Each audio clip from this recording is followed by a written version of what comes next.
Bonjour tout le monde. Aujourd'hui, je viens vous voir car j'ai essayé de réaliser un Pim's géant. Voilà.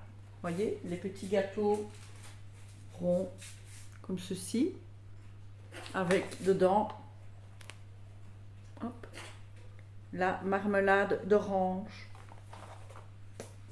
Et ben voilà. Il m'en faut plein les doigts. Voilà. Je vous le montre. Il est pas beau? Regardez. Hop. Regardez. Beau, hein? Voilà. Je vais mettre la recette après de mon gâteau. Et alors, je l'ai réalisé dans ce moule rectangulaire où le fond est amovible, ce qui est plus facile pour débouler le gâteau. Et il mesure 35 cm sur 11 cm. Voilà. Je vous mets la recette tout de suite après. À bientôt. Au revoir. On va commencer par réaliser donc le biscuit, la génoise. Donc ici, je clarifie mon œuf. Donc je sépare le blanc du jaune. Je vais monter le blanc en neige.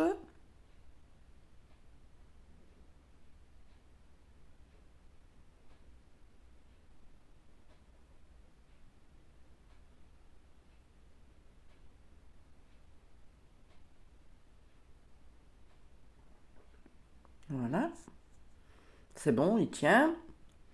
Ensuite, je vais mélanger le sucre et le jaune d'œuf. Alors, il faut savoir ici, mon biscuit, il est fin. Il est fin comme dans la vidéo. Vous verrez plus tard, je vous ai montré, on peut faire un biscuit plus épais.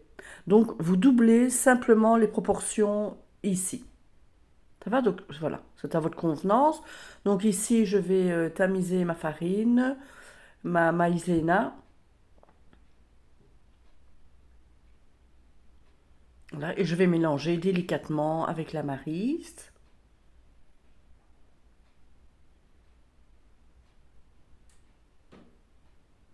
Voilà, ici je mets en accéléré, bien sûr.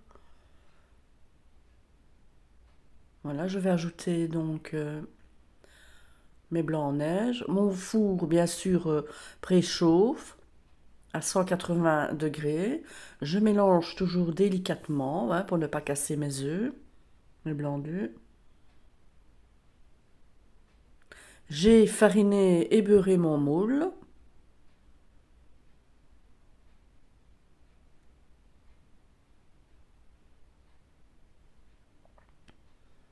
Voilà, on a bien intégré tous les blancs en neige.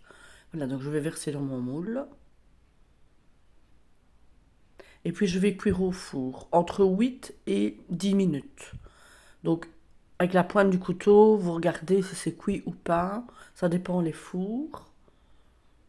Donc voici, le voici. Et maintenant, regardez, je vous montre celui où j'ai fait plus épais. Voilà, où j'ai fait 2 fois les ingrédients de la génoise. C'est vous qui voyez. Alors ensuite, on va s'occuper de la marmelade. La recette de la marmelade est juste avant cette recette-ci. Donc vous prenez la marmelade en question. Moi j'enlève donc mes zestes d'orange. Voilà. Et alors je vais peser, il me faut 250 grammes de marmelade. Donc je fais la même chose, voilà, avec l'autre pot.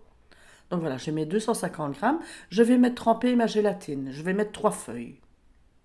Je vais mettre tremper 10 minutes les feuilles. Ensuite je réchauffe ma marmelade. Quand mes feuilles, après mes 10 minutes, je les essore à la main.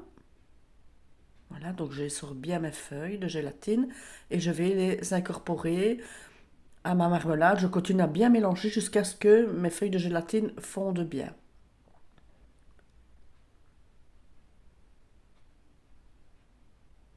Voilà.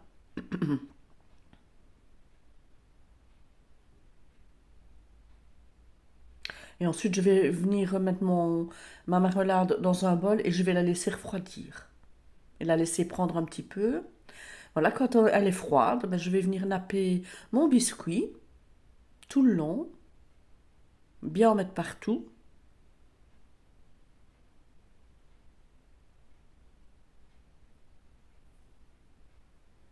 Voilà, je vais l'étendre.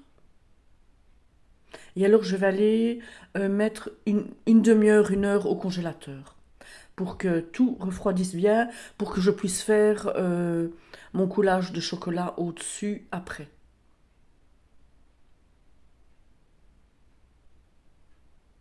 D'accord, je mets bien partout. Voilà, donc je vais mettre au congélateur.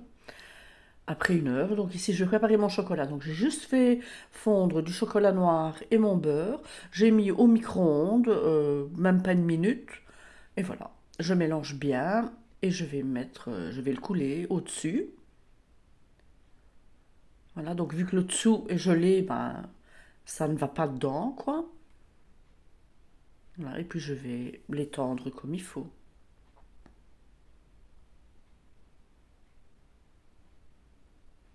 Voilà, avec ma spatule. Et après, ben, je l'ai décoré de rondelles d'orange fines. Voilà, vous décorez comme vous voulez. Et alors, je vais le mettre quand même au frais une demi-heure, une heure, le temps que mon chocolat prenne. Et voilà, et franchement, c'est vraiment le goût d'un pain.